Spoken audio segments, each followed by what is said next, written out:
Hello, my name is Yuli Summer. This is my daughter Kezzy, and I'm going to teach her and you how to make this really beautiful origami felt swan. I'm going to show you what's in the bag. So first take the label off. The bag is very important because it becomes the needle felting pad.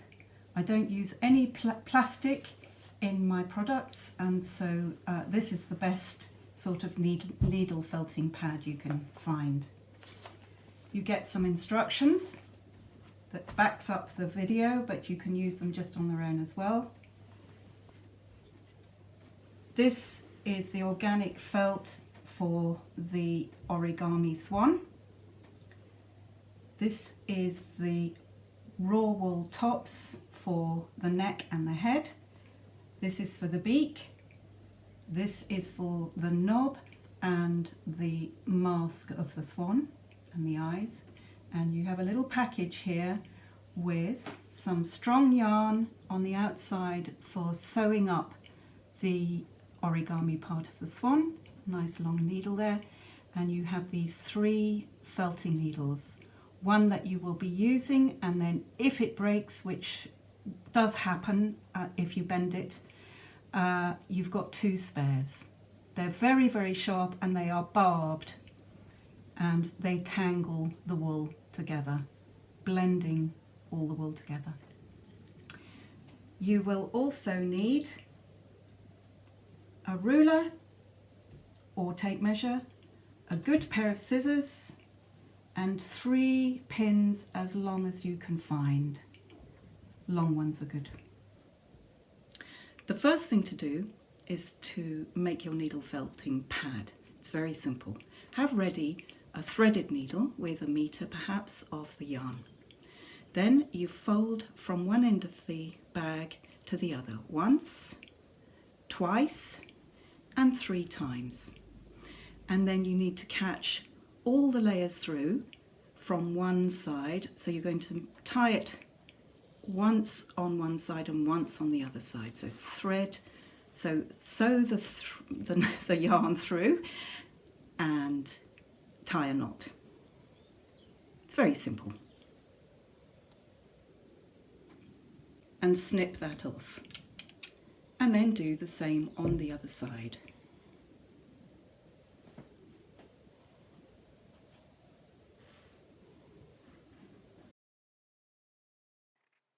Load the sewing needle with a length of yarn, perhaps about 1 meter. And with the square felt in front of you, fold in 2 adjacent edges and overlap them by about 1 centimetre to make a nice kite shape. Pin this seam through the 3 layers up to about 3 centimetres from the tip, which will be the head.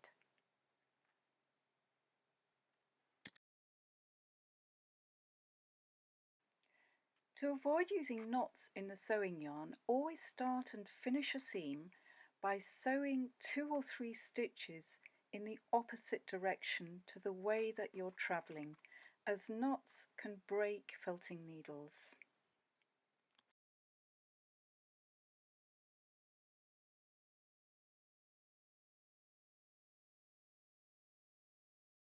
So she's come to the end and she needs to sew to 3 centimetres, so push that along a bit to the tip, that's right, and you're right there. And then you just need to turn the needle around facing the other way and sew in a couple of stitches just to secure the yarn so it doesn't unravel.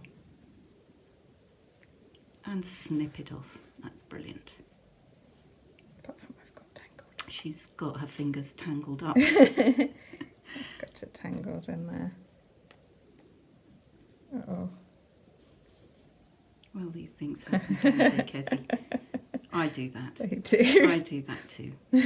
So it doesn't really matter where you snip it. You can snip it on the other side. It's just to secure it. Measure 18 centimetres from the pointy end, which will be where the head is, and insert a marker pin on one edge. Then turn the work over. Fold both sides in, butting them up together, and with your loaded needle sew a couple of back stitches towards the marker.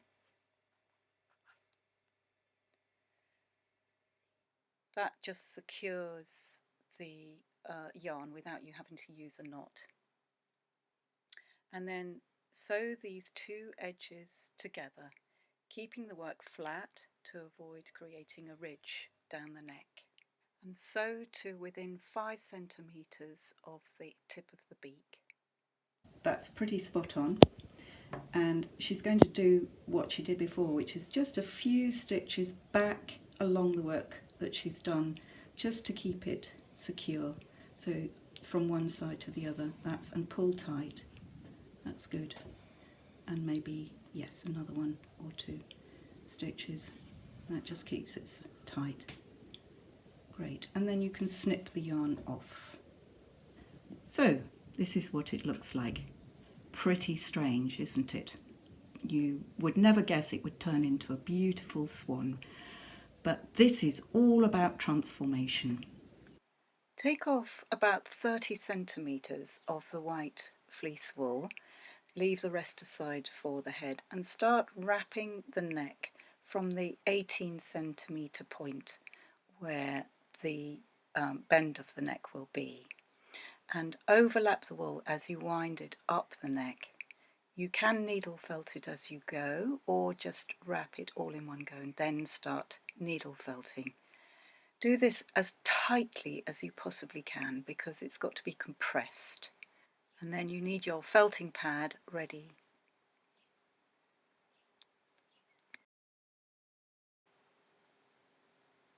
And now start needling.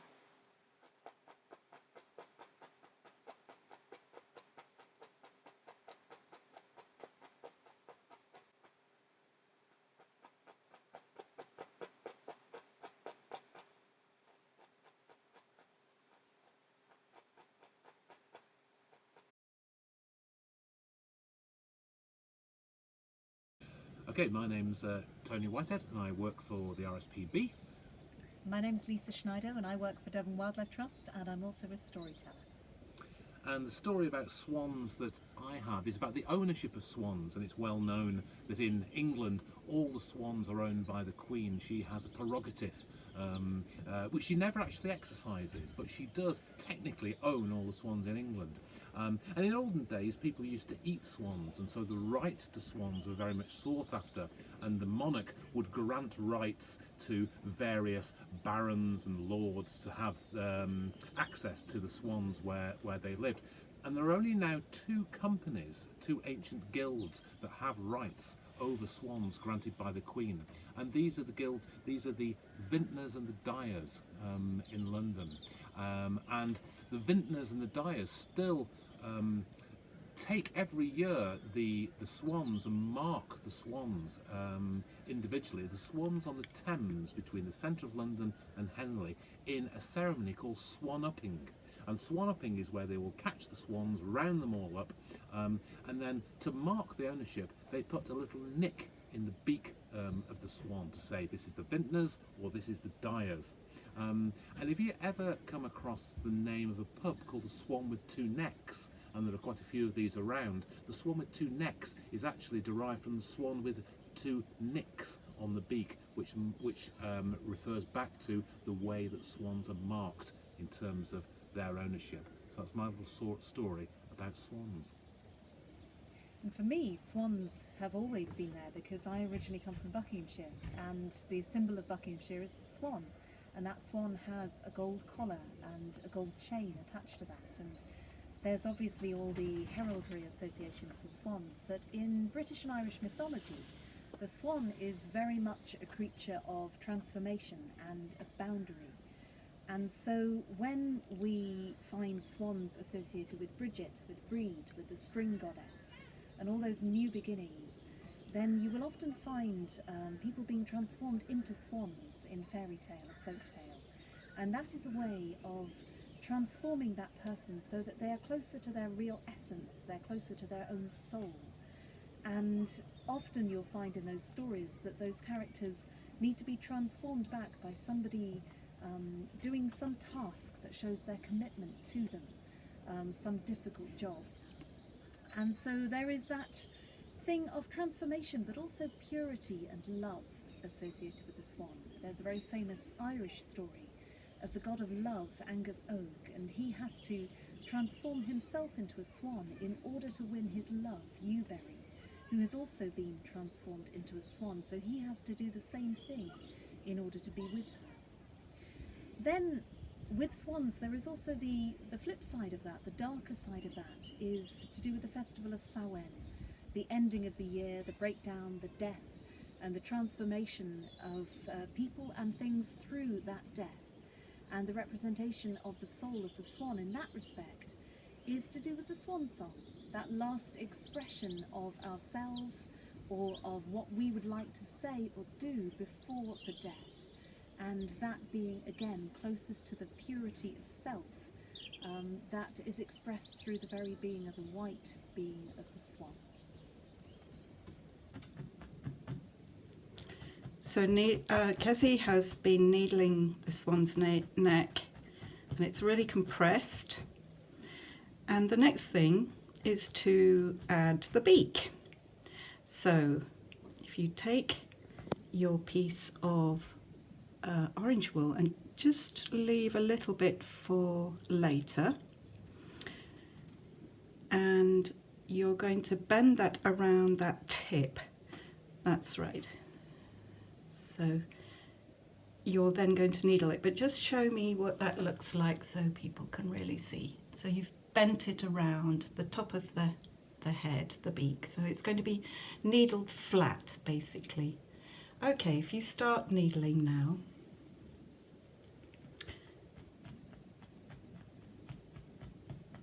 so that bit that Kezzy's needling now is going to be wrapped with white wool. That's actually the head part. And if you work out towards the end, you'll see that's right where the beak will be. And it looks really weird at the moment, but believe me, it will compress down. You can work from the sides as well. That's right, you can work from the sides and get those two layers to join basically on both sides. So keep working them until it's all flat and beak shaped, more or less. So you keep working on that bill, or the beak rather, until it looks like this. So it's flat-ish. There we are. We can really see now how that's beginning to look like a swan's beak. So next we're going to wrap the head part to make it fleshy. So Kez, you can break off a few inches of the white wool off the end and wrap around the head fairly, not tightly, it can be fairly loose actually because you want it to look fleshy. That's right. And remember that you need 2 to 3 centimetres of the beak. So there's 3 centimetres, and then you're going to put the knob there as well, which will take up some of that beak. And then just start needling. You can add small tufts of the white wool to the crown if you feel you need to.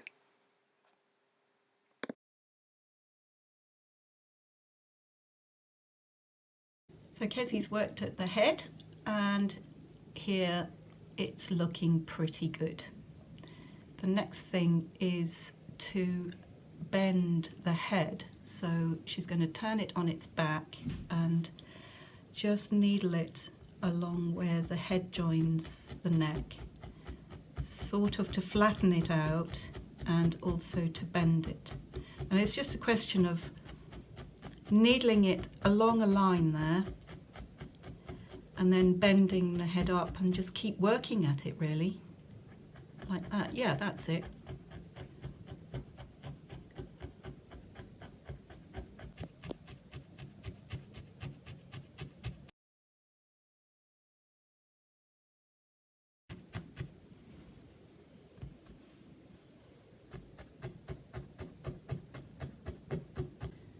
So next is the knob.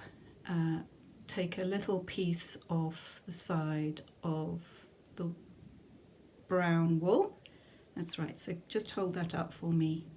And that's going to be rolled up into a little ball. Just scrunch it up into a little ball. It's probably a little bit smaller than a pea by the time you've finished. And you place that there, that's right, on the top of the brow of the swan, at the top of the beak. And I like to just prod it round the edge of the pea-shaped piece because that just anchors it down. And slowly the idea is to shrink that knob down. Male and female swans have different sized knobs apparently, and I'll let you guess which ones are bigger.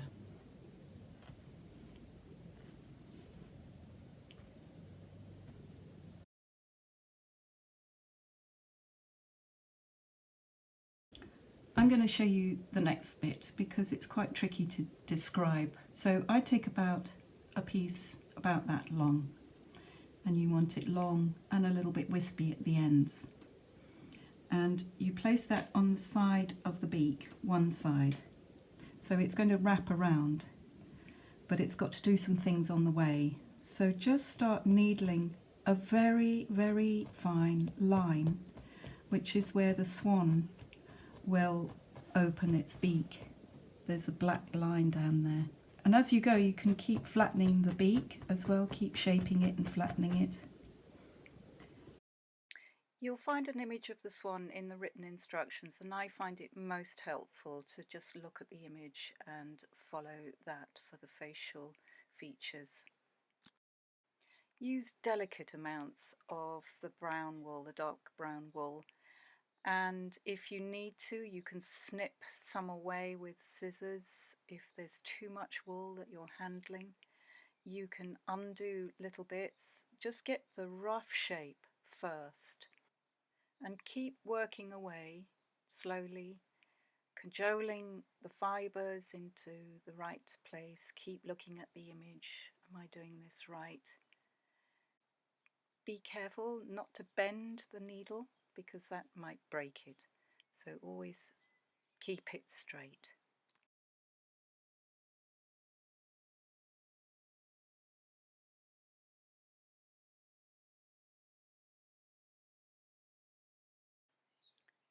Check both sides for symmetry as well.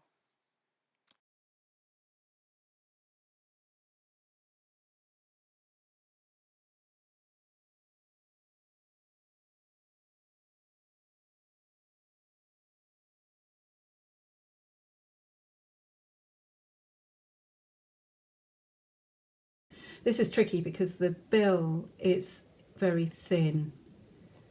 So, like Kessie's doing, just take care, go slowly.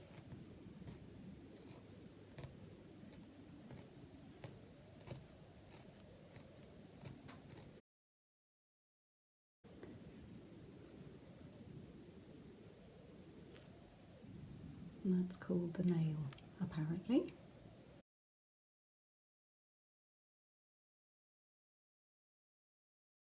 This is going to be the bend.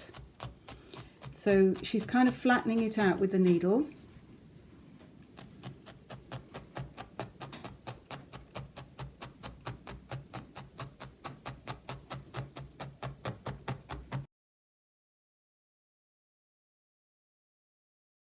And then once you've flattened that out a little bit, you can bend the neck up and work from the outside. That's right.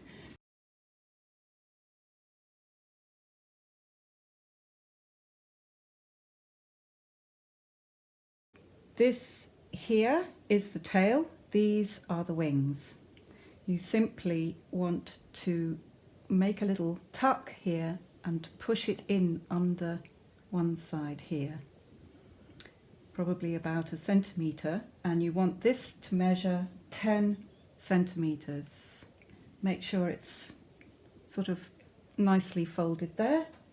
Pin it all through the layers. So there's 3 layers to pin there. That's what it will look like inside. And do the same on the other side. Just a little pinch and tuck it in a little bit. Adjust it, ease it, make sure the folds are right, and make sure that that tail is central. There we are, that's about 10 centimetres. And pin that through all 3 layers. Take your loaded needle with your yarn, and then I'm going to sew all the way through to keep that wing tucked in.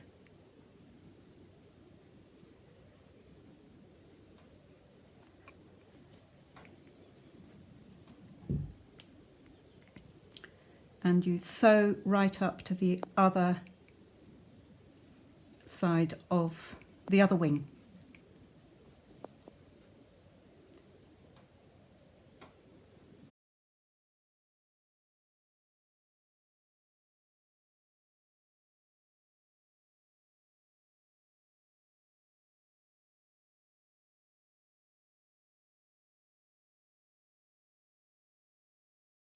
My name's Sasha Dench. I am a conservationist and adventurer, but I'm also known as the human swan. Well, I got the name for flying a migration with the Buick Swan from Arctic Russia all the way to the UK, but I did it in an unusual manner in a paraglider with a propeller strapped to my back, which seems like a kind of an unusual thing, but basically what I was trying to do was partly figure out why the swans have been declining so drastically. But what we really had to do was inspire a lot of different people from Russia all the way to the UK, and that's crossing cultural and language and political boundaries, many of them, to try and help us figure out why they were declining and how to save them. And I figured out that looking at the whole story of the swans, 30 years of decline, we'd lost almost half of them. The main block was that everybody who needed to help us save the swans was hearing lots of negative stories, birds colliding with power lines, being illegally shot, their wetland habitats disappearing. It was a really negative story, and I just thought the most inspiring thing for me about the story is the story of the amazing conservationists, but also the incredible journeys these birds do. So if we could tell that story, is that one that could motivate enough people to go, gosh, tell me more, and then to want to help. And the best way I thought to do that was to experience the journey in a way that's as close to the swans as possible, to really help get inside their head. And to do that, I had to be exposed to the weather and wind, flying at about the same speed, needing to stop and land and take off all the time, just exactly as the birds do. So I had to do it in this tiny little aircraft. And yeah, for that I became known as the human swan. And the good outcome, I suppose, of all of that, apart from now having a lot of friends in a lot of different places that I didn't have before, was that the last swan counters showed that the swan numbers have stopped declining after 20 years and are starting to increase again. And I won't claim credit for that, but it does show the amazing power of talking to and motivating a lot of different people in a lot of different places. And if everyone does their little bit locally, it's amazing the massive impact and transformation you can bring about.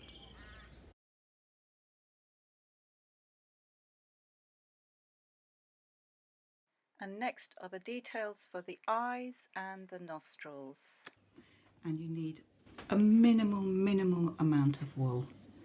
Tiny bits of wool for this. So roll it up into a little tiny ball for the eye. This is the eye, and it's going to go into that corner there.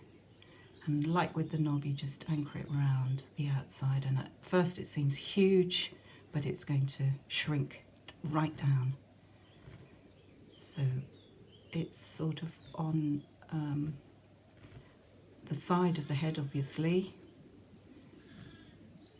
I don't know if you can hear little lamb in the background. We've just adopted a little lamb, which seems very appropriate because this is all about sheep's wool. And she's outside in our garden on her 3rd day of life. Still hungry, but I'm not sure about it. Come on.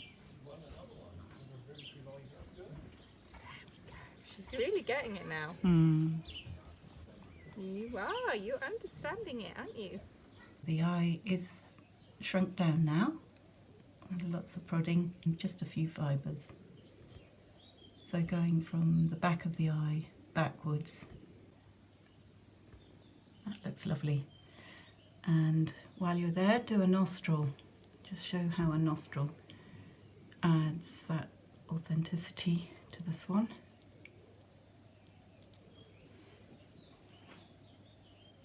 So it's at the top of the beak where the knob is.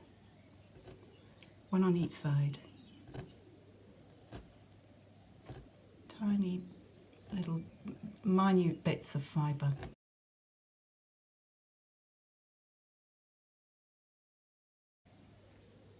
Got that little tiny detail behind the eye, that's lovely. Let's have a look at that. And she is. There she is. Lovely. Gorgeous. That's so great, Kez. I'm really excited to have my own swan. I'm going to put lots of special things in here Oh, to keep that's it safe. lovely. Lovely. That's beautiful.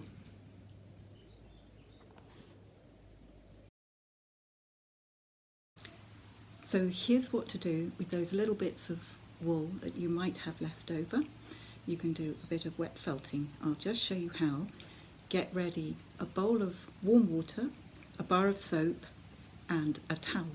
She has done this before, I think, and she's going to roll up the two bits and she's going to really wet that.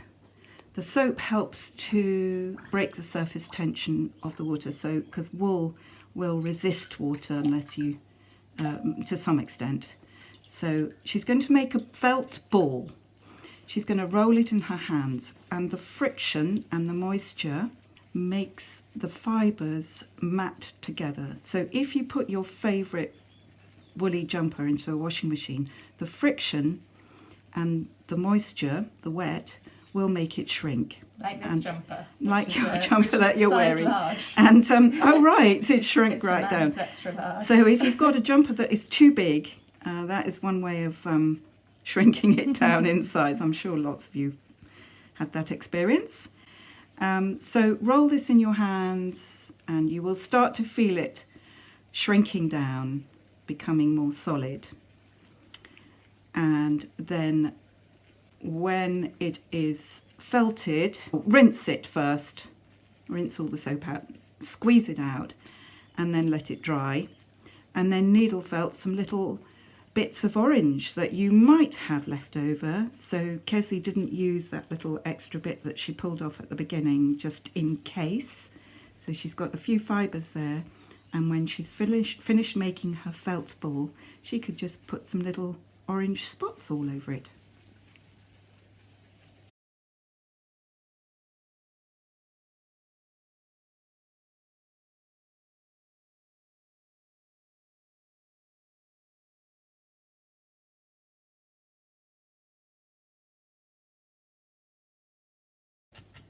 Okay, let's have a look at that, Kez.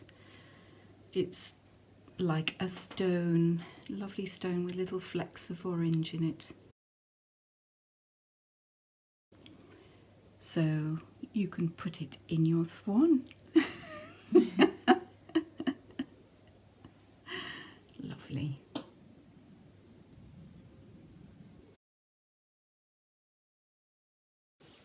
So we've finished the swans. Yay!